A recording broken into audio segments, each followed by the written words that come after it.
விசேஷமாய் இந்த வருடத்தினுடைய வாக்குத்தத்தத்திற்காய் காத்திருந்த பொழுது ஆண்டவர் மீகாவின் புஸ்தகம் 2ஆம் அதிகாரம் 13ஆம் வசனத்தை கர்த்தர் என்னோடு கூட பேசினார். அந்த வார்த்தை, தடைகளை நீக்கி போடுகிறவர் உங்களுக்கு முன்பதாக போகிறார். அவர்கள் ராஜா அவர்கள் நடுவில் இருப்பார், கர்த்தர் அவர்கள் முன்னணியிலே போவார். விசேஷமாய் 2026ஆம் ஆண்டிலே தடைகளை நீக்கி போடுகிற ஆண்டவர் உங்களுக்கு முன்பதாக போவார்.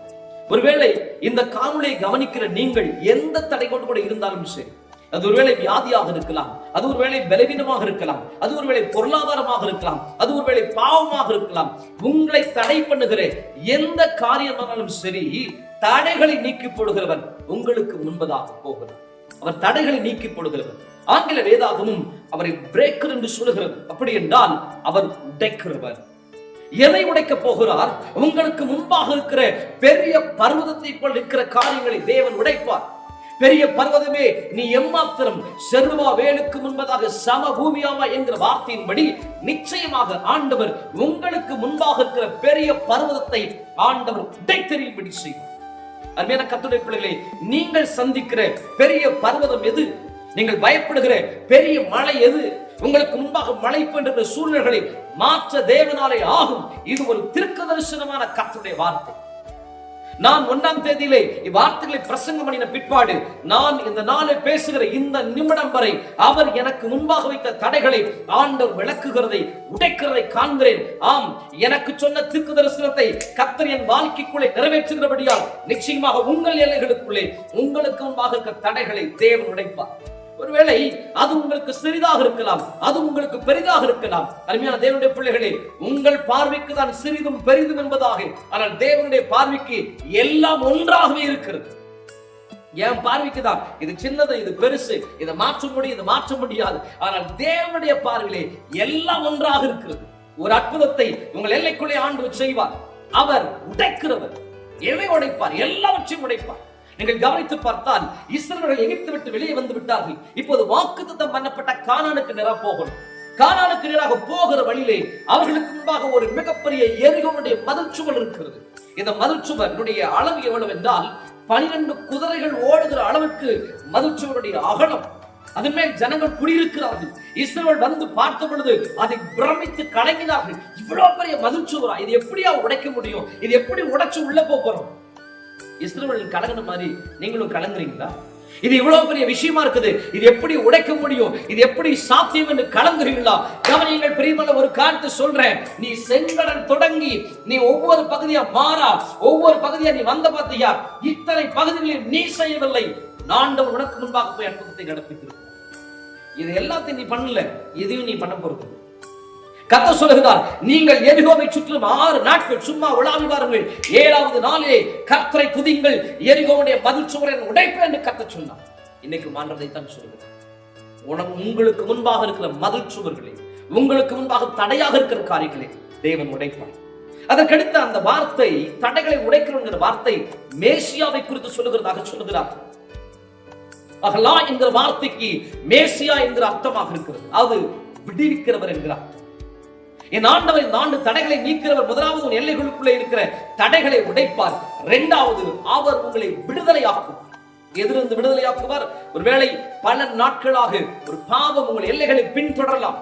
கர்த்தருடைய வேதம் விதமாய் சொல்லுகிறது, பாவத்தின் சம்பளம் மரணம் என்பதாக வேதம் சொல்லுகிறது.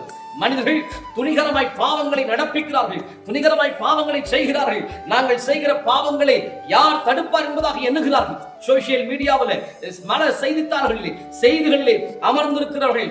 மாஸ்டர் பேஷன் சொல்லப்படுகிற தனி மனித ஒழுக்கம் தேவையில்லை என்பதாக சொல்லுகிறார்கள். ஆனால் கவனியங்கள், கர்த்தருடைய வேதம் இவ்விதமான பாவங்களுக்கு, துணிகரமான பாவங்களுக்கு எதிர்த்திருக்கிறது. ஒருவேளை அப்படிப்பட்ட பாவத்தோடு கூட நீங்கள் காணொளியை கவனித்துள்ளனால் ஆண்டவர் உங்களோடு கூட பேசுகிறார். நீ எந்த பாவத்துக்குள் இருக்கிறாயோ கர்த்தர் அந்த பாவத்திலிருந்து உன்னை விடுதலையாக்குவார்.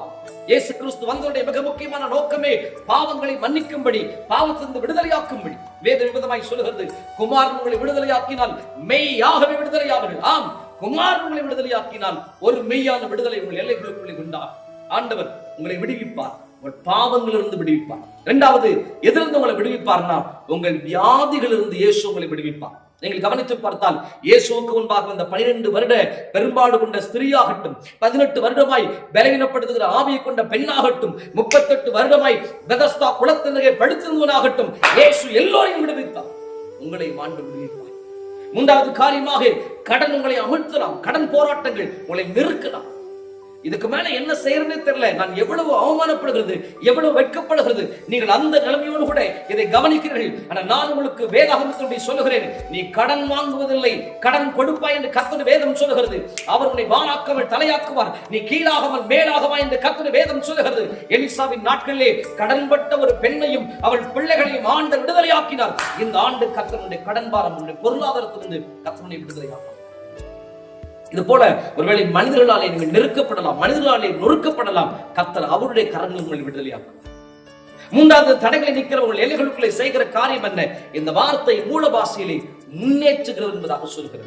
ஒருவேளை இத்தனை வருஷமா 2025 வரைக்கும் நான் எந்த நிலைமையில் இருக்கணும் அதே நிலைமையில் இருக்கிற நீங்க ஒருவேளை கவலைப்படலாம். நான் உங்களுக்கு சொல்றேன், அவர் உங்களை முன்னேற்றுவார். உங்களுக்கான ஒரு படியை ஆண்டவர் முன்னேற்றும்படி உதவி செய்வார். ஒருவேளை மனிதர்கள் அதற்கு உங்களுக்கு உதவி செய்யாமல் இருக்கலாம், மனிதனுடைய ஒத்தாசை உங்களுக்கு கிடையாமல் இருக்கலாம். ஆனால் நீங்கள் ஆராதிக்கிற ஆண்டவர், நீங்கள் நம்புகிற ஆண்டவர், நான் பேசுகிற இயேசு உங்களை முன்னேற்றத்திற்கு வல்லமையுடையவராக இருக்கிறார். அவராலே கூட அந்த காரியம் ஒன்றாகலும் இல்லை, அவர் உங்களை முன்னேற்றுவார். இந்த ஆண்டு ஒரு முன்னேற்றத்தின் ஆண்டாக இருக்கும். இந்த வார்த்தைகளை சொல்ல துவங்கும் போதே ஒரு அற்புதத்தை கர்த்தர் உங்கள் எல்லைக்குள்ளே ஆண்டவர் நடப்பிப்பார். விசேஷமாய் 1ஆம் தேதி நான் ஒரு காரியத்தை ஆண்டவரோடு கூட பேசினார். ஒரு குறிப்பிட்ட மனிதனை அழைத்து நான் சொன்னேன், ஆண்டவர் இந்த வார்த்தை உங்களுக்கு சொல்லுகிறார், இந்த ஆண்டு இதெல்லாம் உங்க எல்லைகளுக்குள்ள நடக்கும் என்று கர்த்தர் சொல்லுகிறார். நிச்சயமாக இந்த ஆண்டு ஒரு புதிய வாசலை உங்களுக்காக திறப்பேன் என்று சொல்லி முடித்த பிற்பாடு அன்றைக்கு இரவு நான் கேள்விப்பட்ட ஒரு செய்தி, கர்த்தர் சொன்ன வார்த்தையின்படி ஆண்டவர் அந்த மனிதனுக்கு 2 புதிய வழிகளை கர்த்தர் திறந்திருந்தார். அதே வார்த்தை உங்களுக்கும் சொல்லுகிறேன், அவர் உங்களை முன்னேற்றுவார். தடைகளை நீக்கிறவர் உங்களுக்கு முன்பாக போகிறார். அவர் உனக்கு முன்பாக இருக்கிற தடைகளை உடைத்துக் கொண்டு போவார். தடைகளை நீக்கிறவர் 3 காரியத்தை உங்களுக்கு செய்ய போறார். 1, அவர் உடைப்பார். 2வது விடுதலையாக்குவார். 3வது முன்னேற்றுவார். 2வது, நீங்கள் அந்த அதே மீகாவின் புஸ்தகம் 2ஆம் அதிகாரம் 13ஆம் வசனத்தை வாசிக்கும் போது அவர்கள் ராஜா அவர்கள் முன்னணியிலே போவார். இந்த ஆண்டு முதல்ல அவர் தடைகளை நீக்குகிறவர். 2வது, அவர் உங்களுக்கு முன்பாக ராஜாவாக வெளிப்படுவார். அருமையான கர்த்தருடைய பிள்ளைகளே, நீங்களும் நானும் ராஜாதி ராஜாவுடைய பிள்ளைகள். இந்த ராஜா முன்பாக போகிற போது எல்லாம் ஏற்கனவே ஆயத்தமாக்கப்பட்டிருக்கும். நீங்கள் இருக்கிற வீட்டுக்கோ நீங்கள் இருக்கிற ஸ்தலத்திற்கோ யாரோ ஒரு முக்கிய அமைச்சர் வருகிறார் என்றால் அந்த வழிகளை முதலாவது சரியாக்குவார். ஏனென்றால் அவர் வர்றதுனால அந்த வழியெல்லாம் சரியா இருக்கும்னு நினைக்கிறாங்க. சமீப வருஷங்களிலே ஒரு மிக முக்கியமான பதவியிலே இருக்கிற, ஒரு மேலான பதவியில் இருக்கிற ஒருவர் நாங்கள் இருக்கிற வசிக்கிற ஊரின் வழியாக வந்தார். அது வருகிறதுக்கு முன்பாக ரோட்ல இருந்த எல்லா வேகத்தடைகளையும் உடைத்திருந்தார். நான் போய் பார்த்து கேட்டேன், எதுக்கு வேகத்தடையெல்லாம் உடைச்சிருக்காங்க கேட்ட பொழுது அவர்கள் சொன்னார்கள், அவர்கள் அங்கே துவங்கி அவர்கள் போகிற வழி வரைக்கும் ஒரு வேகத்தடையும் இருக்கக்கூடாது, ஒரு சின்ன அதிர்வு அவர்களுக்கு இருக்கக்கூடாது என்பதற்காக எல்லா வேகத்தடைகளும் உடைக்கப்பட்டது. நன்றாய் கவனியுங்கள், ஒரு மனிதன் வருகிற போதே, ஒரு முக்கிய அமைச்சர் வருகிற போதே இவ்விதமான வேகத்தடைகள் உடையுமானால் ராஜாவானவர் உங்களுக்கு முன்பாக வருகிறார். இந்த உலகம் நினைக்கிறது அந்த பதவியில் இருக்கிறவங்க அழுங்காம கொழுங்காம வரணும்னு நினைக்கிறாங்க. ஒரு மனிதனுக்கே எப்படி யோசிப்பார்கள் என்றால், ராஜா வருகிற போது என்ன காரியம் நடக்கும் என்றால், அவர்கள் பாதைகளை சீர்படுத்துவார். உங்களுக்கு முன்பாக போவார். அவர் முன்பாக போகிற போது உங்கள் வழிகள் முதலாவது சரியாக்கப்படும். ராஜா உங்களுக்கு முன்னணியில் போகிறதுனால 2 காரியம் உங்களுக்கு நடக்கும். 1, அவர் உங்கள் பாதைகளை செவ்வையாக்கும். இதுவரைக்கும் உங்கள் பாதை கரடுமுரடாக இருக்கலாம், நடக்க முடியாத ஒன்றாக இருக்கலாம். ஆனால் நீதிமான்களின் பாதை ராஜ பாதை என்று வேதம் சொல்லுகிறபடினால் இனி உங்கள் பாதைகளை ராஜ பாதைகளாக தேவன் மாற்றுவார். பாதைகளை சரியான பிற்பாடு அடுத்து இன்னொன்னு செய்வாங்க, இரவுக்கு தேவையான வெளிச்சத்தை விளக்கை போடுவார்கள். 2வது, கர்த்தர் செய்ய போகிற காரியம், ராஜா உங்களுக்கு முன்னாடி போகிறதுனால ஒரு வெளிச்சத்தை கர்த்தர் உண்டாக்கும். இதுவரைக்கும் ஏதோ இருள் உங்களை மூடி நிற்கலாம். ஒருவேளை இரவு நேரங்களில் உண்டாகிற பயம், இரவு நேரங்களில் உண்டாகிற ஏதோ ஒரு காரியம் உங்களை பயமுறுத்தி நிற்கலாம். ஏதோ ஒரு இருள் காணப்படலாம். ஆனால் வெளிச்சம் உங்கள் எல்லைகளுக்குள்ளே வருகிற போது தேவன் உங்கள் எல்லைகளுக்குள் ஒரு அற்புதத்தை தேவன் உருவாக்குவார். அவர் பிரகாசிக்க பண்ணுகிறார். ராஜா உங்கள் முன்னணியிலே போவார். முதல்ல நான் சொன்ன தடைகளை நீக்கிறவர் உங்களுக்கு முன்பாக போறதுனால 3 காரியம். 1, அவர் உடைப்பார். 2வது, அவர் விடுவிப்பார். 3வது, அவர் முன்னேற்றுவார். 2வது காரியமாக ராஜா உங்கள் முன்னணியிலே போகிறதுனால 2 அற்புதங்கள் நடக்கும். 1, உங்கள் வழிகளை அவர் செவையாக்குவார். 2வதாக ஒரு வெளிச்சத்தை தேவன் உதிக்கும்படி செய்வார். மூன்றாவதாக அந்த வசனத்தினுடைய கடைசி பகுதி விதமாய் சொல்கிறது, கர்த்தர் அவர்கள் முன்னணியில் நடந்து போவார். மூன்றாவது வேதாகம் இந்த பகுதியிலே அவரை கர்த்தர் என்று குறிப்பிடுகிறது. கர்த்தர் என்றால் ஆளுகிறவர், ஆளுகை செய்கிறவர். உங்கள் எல்லைகளுக்குள்ளே உங்கள் முன்னணியிலே போக போகிறார். கர்த்தருடைய ஆளுகை வருகிற போது காரியம் என்னவென்றால், என்ன காரியம் நடக்குன்னா, இதுவரைக்கும் நம்ம என்னென்ன அடிமைத்தனத்துக்கு இருக்கிறோமோ இனிமே அந்த அடிமைத்தனத்துக்கு இடமில்லை. நம்மை ஒருவர் ஆளுகை செய்வார். முதல்ல உங்களை ஆளுகை செய்வாரு, உங்கள் குடும்பத்தை ஆளுகை செய்வார், எங்கள் வேலை செய்கிற இடத்தை கர்த்தர் ஆளுகை செய்வார். எந்தெந்த இடங்கள்லாம் கர்த்தருடைய ஆளுகை இருக்க வேண்டுமோ அங்கெல்லாம் கர்த்தருடைய ஆளுகை காணப்படும். கர்த்தருடைய ஆளுகை வந்துருச்சுன்னா என்ன காரியம் நடக்குன்னா, நம்ம எதற்கும் பயப்பட வேண்டிய அவசியம் இல்லை. காரணம் என்ன? நம்ம யாருடைய ஆளுகைக்கு இருக்கிறோம் என்றால் கர்த்தருடைய ஆளுகைக்குள் இருக்கிறோம். கர்த்தர் என்றால் ஆளுகிறவர் அல்லவா, அவர் எல்லாவற்றையும் ஆளுகை செய்வார். அவருடைய ஆளுகை என்ன செய்யுமா? ஒரு சமாதானத்தை உண்டாகும்.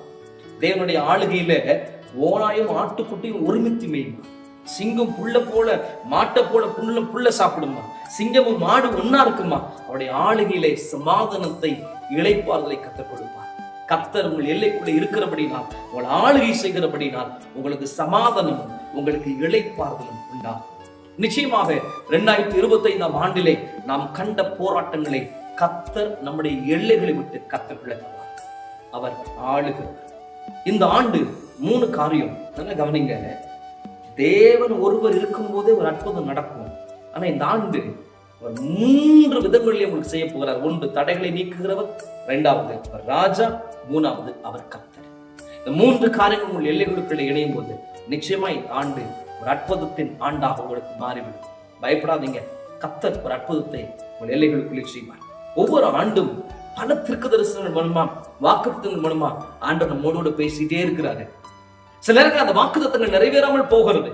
அதையும் நான் சொல்லி முடிக்க விரும்புறேன். நீங்கள் அதே 2ஆம் அதிகாரம் அதனுடைய நீங்கள் 7ஆம் வசனத்தை வாசிக்கும் சொல்றாரு, யாக்கோபு வம்சம் என்று பெயர் பெற்றிருக்கிறவர்களே, கர்த்தரின் கை குறுகி இருக்கிறதோ, உடைய வார்த்தைகள் செம்மையாய் நடக்கிறவனுக்கு நன்மை செய்யாத என்று சொல்கிறது. அப்படின்னா என்ன அர்த்தம்னா, யாக்கோபின் வம்சமே, நான் உன்னை ஆசீர்வதிக்கிறது என் கையில எந்த தடையும் இல்லை, என் வார்த்தைகளை எந்த தடையும் இல்லை, நான் ஆசீர்வதிக்க வல்லமை உடையவர். பிரச்சனை யாருன்னா நீதான் ஆசீர்வாதத்துக்கான தடை. ஒருவேளை 2025 உங்கள் போதகர் மூலமாக, உங்கள் ஊழியர் மூலமா நீங்க எங்கோ போன ஏதோ இடத்துல கர்த்தர் வாக்குத்தத்தங்களை சொல்லி இருக்கலாம். நீங்க கேட்கலாம், இதுக்கு முன்னாடி கொடுத்த இத்தனை வாக்குத்தத்தங்கள் இருக்குது, அதெல்லாம் நிறைவேறலையே. அதெல்லாம் நிறைவேறாத காரணம் கர்த்தர் கிடையாது, நம்ம தான் அதுக்கு காரணம். நம்மகிட்ட இருக்கிற தடை தான். இந்த ஆண்டு கர்த்தர் எதை உணர்த்துகிறாரோ அதை உங்கள் எல்லைகளுக்குள் விலக்கி விடுங்கள். தேவனுக்கு உங்களுக்குமான உறவை சீர்படுத்துங்கள். வாக்கு பண்ணவர் உண்மை உள்ளவர், வாக்கு பண்ணினவர் தாம் செய்த வாக்குத்தத்தத்தை உங்கள் எல்லைகளுக்குள்ளே அப்படி நிறைவேற்றுவார். இந்த ஆண்டு தடைகளை நீக்குகிறவர் உங்களுக்கு முன்பாக போகிற ஆண்டு. இந்த ஆண்டுல பெரிய அற்புதத்தை காண்பீர்கள். God bless you. கர்த்தர் உங்களை ஆசீர்வதிப்பாராக.